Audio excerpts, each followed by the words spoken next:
Assalamualaikum warahmatullahi wabarakatuh. Selamat sore wargi Jawa Barat. Langsung saja saya di sini ingin menjelaskan terkait keputusan Pak Gubernur yang terbaru di dunia pendidikan terkait PAPS. Apa itu PAPS? PAPS itu adalah pencegahan anak putus sekolah.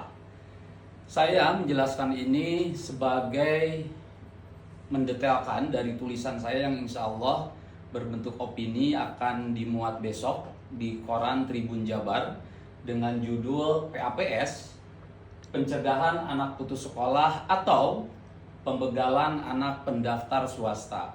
Kenapa judulnya seperti itu? Kira-kira seperti ini teman-teman sekalian, biar semuanya bisa mengerti bahwa tulisan itu kira-kira menyalahkan akan kebijakan Pak Gubernur terkait pencegahan anak putus sekolah. Teman-teman sekalian, di sini saya berusaha menjelaskan dulu terkait definisi atau kategori. Yang pertama, kategori anak putus sekolah itu sebenarnya yang mana? Satu, adanya anak putus sekolah itu kategori yang pertama adalah tidak pernah sekolah sama sekali. Tidak pernah sekolah TK, SD, SMP, tidak pernah sekolah sama sekali. Yang kedua, ada kategori anak putus sekolah itu yaitu drop out atau putus sekolah. Jadi kira-kira berhenti sekolahnya itu di pertengahan. Anak kelas 1 SMA sudah daftar, sudah masuk, sudah mengikuti pelajaran baru 1 bulan, 2 bulan atau lebih, belum selesai intinya kelas 1-nya sudah keluar. Begitupun anak kelas 2, begitupun anak kelas 3. Intinya tidak menyelesaikan sekolah tersebut. Kemudian kategori yang ketiga adalah lulus namun tidak melanjutkan. Seperti misalkan anak sudah sekolah SD kemudian tidak melanjutkan ke SMP, atau anak sudah lulus SMP tapi tidak melanjutkan ke SMA. Kenapa saya menjelaskan dulu detail kategorinya biar nanti kita sama-sama bahas apakah kebijakan terkait pencegahan anak putus sekolah yang dikeluarkan oleh Pak Gubernur Jawa Barat ini menyentuh terhadap 3 poin ini. Kemudian bisa dilihat di sini faktor anak putus sekolah di tulisan saya di koran Tribun Jabar lebih detail siapa yang menyebutkan faktor ini. Yang pertama adalah faktor ekonomi karena keterbatasan biaya. Yang kedua adalah faktor sosial karena rendahnya motivasi belajar atau karena akses terhadap sekolah.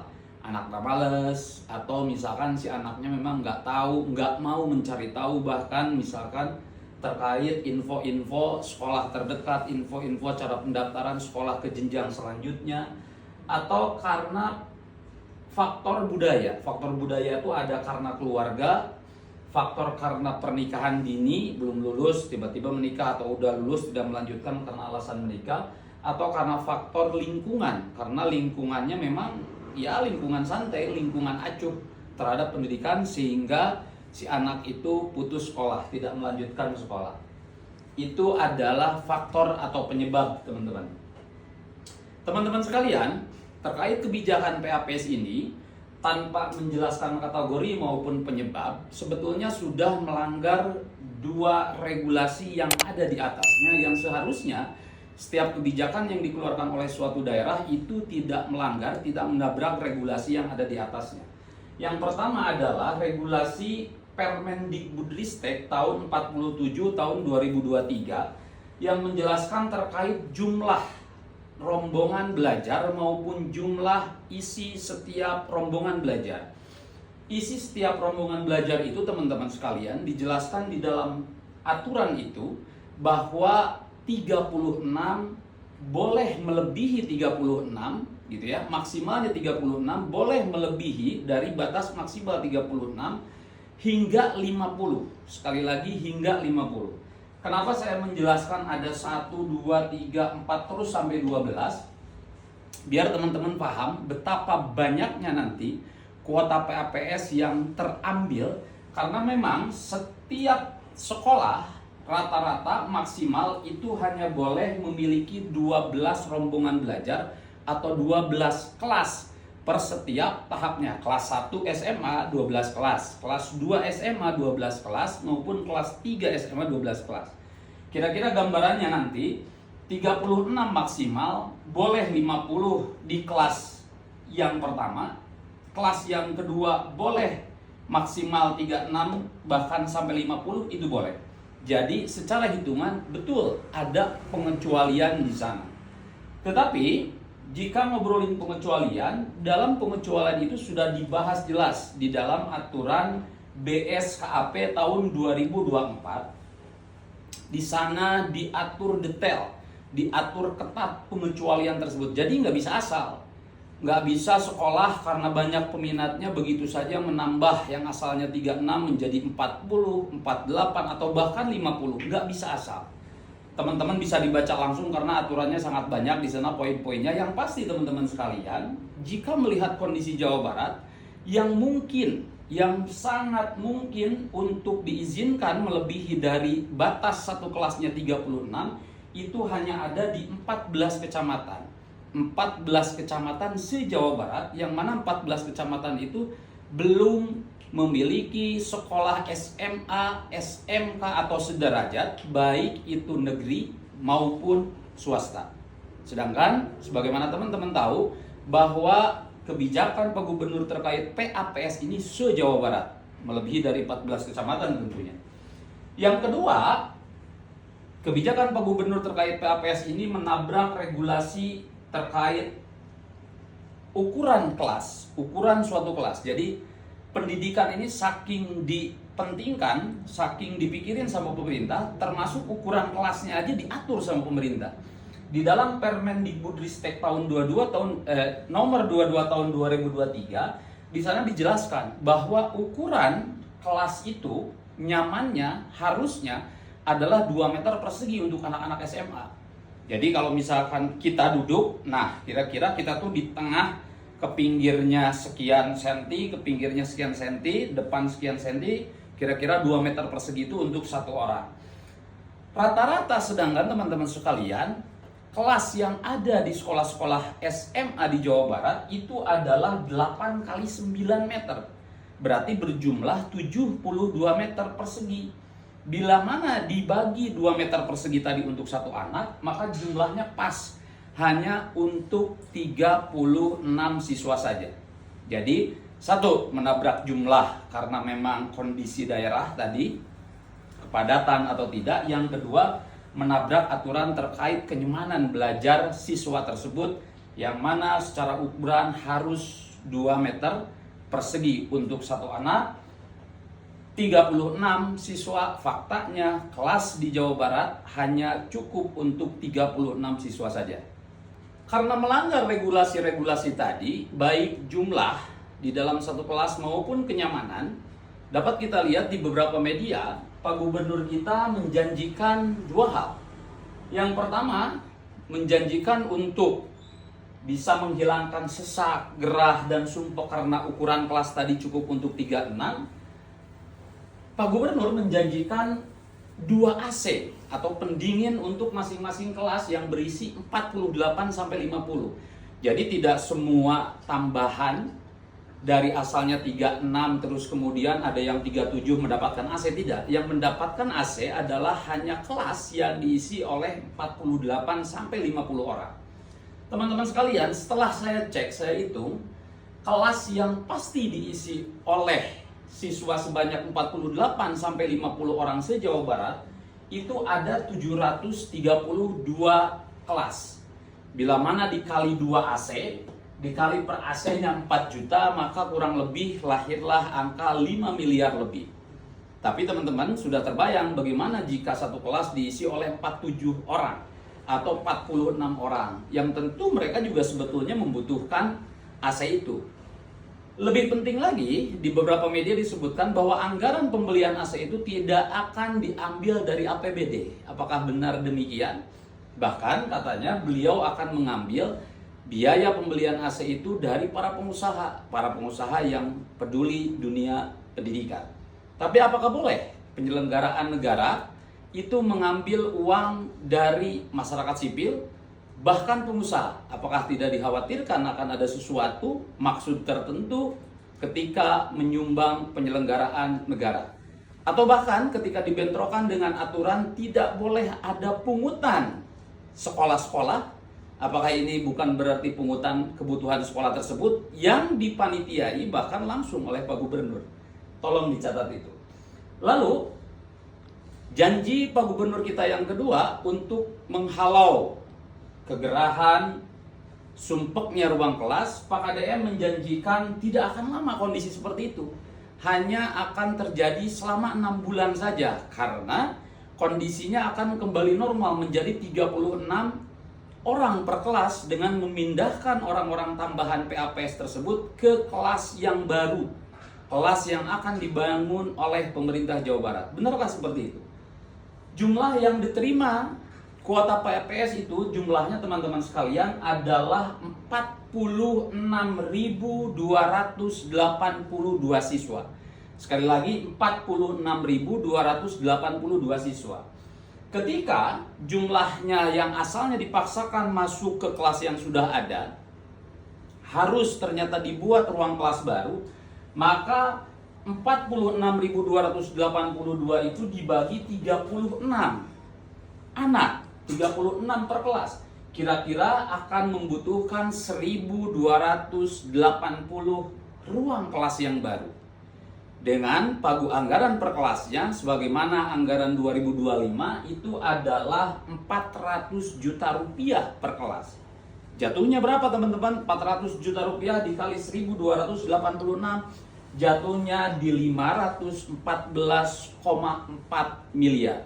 Dan itu saya belum tahu apakah sudah dianggarkan atau hanya menjadi janji politik Pak KDM demi melindungi kebijakan yang sudah sangat jelas merugikan sekolah swasta. Di mana kerugian sekolah swasta? Di sini teman-teman sekalian. Teman-teman sekalian, ini adalah gambaran proses normal dari pendaftaran anak-anak yang lulus SMP yang akan masuk sekolah SMA. Mereka akan mengikuti SPMB jalur pertama.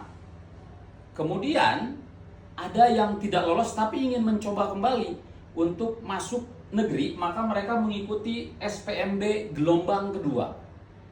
Gelombang kedua tidak lolos, pertama tidak lolos jelas sudah tidak ada kesempatan masuk lagi ke sekolah negeri. Mereka pada akhirnya harus mau tidak mau memilih masuk ke sekolah swasta. Atau teman-teman sekalian ada jalur-jalur orang mampu yang tanpa mengikuti SPMB baik 1, 2 tanpa berniat untuk masuk ke sekolah negeri, mereka langsung daftar jalur mampu ke sekolah swasta, terutama biasanya sekolah-sekolah swasta yang memiliki kualitas yang baik, berapapun harganya, mereka pasti mengikuti sekolah-sekolah tersebut. Di mana lantas kerugian swasta, teman-teman sekalian? Ini adalah proses normal. Kesalahan dari kebijakan adanya PAPS ini yaitu masalah waktu yang terlalu dini dikeluarkan. Seharusnya teman-teman, proses begalnya ini di sini teman-teman sekalian. Anak-anak mengikuti gelombang SPMB 1, terus kemudian dikatakan tidak lolos, mencoba lagi mengikuti SPMB gelombang 2 dengan kriteria yang lain. Teman-teman sekalian, sebelum hasil SPMB 2 itu diumumkan, jalur PAPS ini sudah dimunculkan oleh pemerintah. Itu masalahnya. Jadi, belum tahu mana yang tidak lolos SPMB 2 sekalipun, jalur PAPS ini sudah dibuka.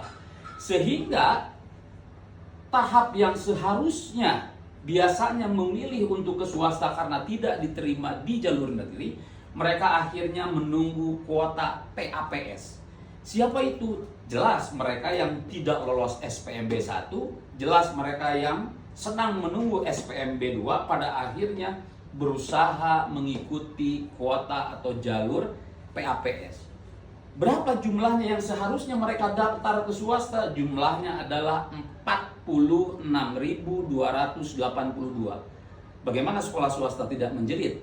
Karena seharusnya 46.282 itu dipastikan adalah milik swasta yang diambil paksa, dialihkan oleh pemerintah dengan adanya program PAPS. Terlihat seperti membantu, bukan? Seharusnya teman-teman sekalian, baiknya saya mendukung program PAPS. Asal apa? Asal yang pertama SPMB 1 dilakukan, SPMB 2 dilakukan, biarkan yang tidak lolos untuk mengikuti daftar ke sekolah swasta, baru setelah itu tunggu sekolah dimulai, sekolah dimulai. Setelah sekolah dimulai baru bisa kita lihat yang mana yang anak putus sekolah.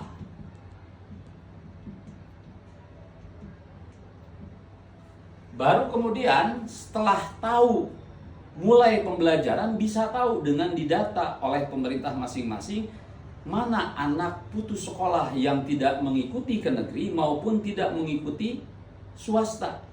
Barulah dibukalah kuota PAPS, dibukalah bantuan pemerintah, yang mana kuota PAPS itu pun jangan hanya dipaksakan kepada sekolah negeri, tapi berikan juga kepada sekolah swasta yang ada di lingkungan anak putus sekolah.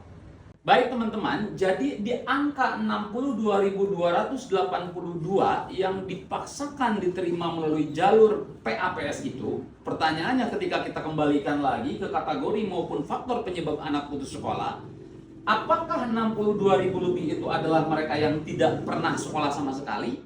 Tentu bukan, karena anak yang tidak pernah sekolah sama sekali tentu tidak akan kemudian masuk langsung ke kelas 1 SMA. Bukan. Yang kedua, apakah maksud pencegahan anak putus sekolah itu masuk ke kategori kedua, yaitu anak putus sekolah di pertengahan. Yang tadi itu, yang ketika mereka sudah masuk kelas 1 SMA baru 2 bulan, 3 bulan, terus kemudian tidak melanjutkan, atau anak kelas 2 seperti itu, atau anak kelas 3. Tentu bukan. Kenapa? Karena 62.000 lebih itu adalah mereka yang baru lulus SMP dan akan melanjutkan ke SMA. Jelas, tujuan daripada mencegah anak putus sekolah untuk kategori kedua bukan. Lalu, apakah 62.000 lebih itu adalah mereka dengan kategori ketiga, di mana lulus namun tidak melanjutkan? Tentu bukan teman-teman. Kenapa? Karena mereka ada niat untuk melanjutkan. Makanya mereka mengikuti jalur SPMB 1 atau jalur SPMB 2. Kalau ingin kita mendapatkan poin ketiga, masuk di kategori ketiga, lulus tidak melanjutkan, seharusnya pemerintah menunggu terlebih dahulu proses belajar di negeri, proses belajar di swasta, kemudian baru dicari lulusan SMP mana yang kemudian tidak mengikuti pembelajaran baik di sekolah negeri maupun swasta.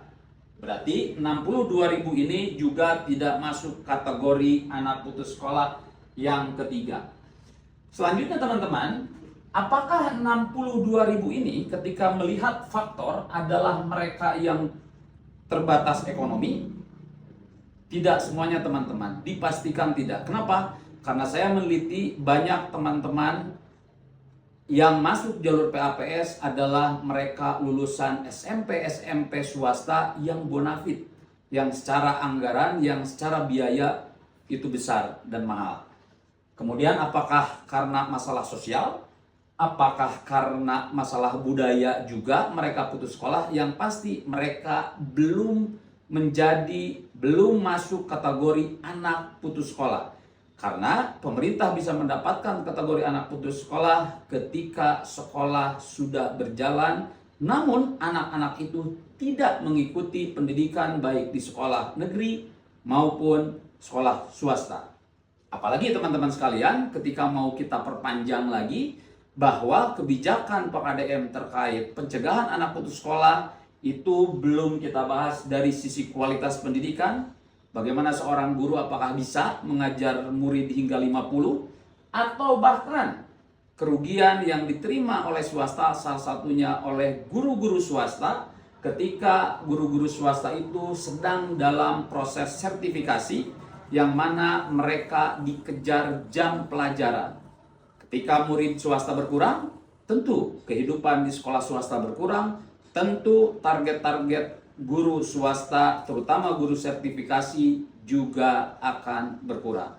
Sekian dari saya. Assalamualaikum warahmatullahi wabarakatuh.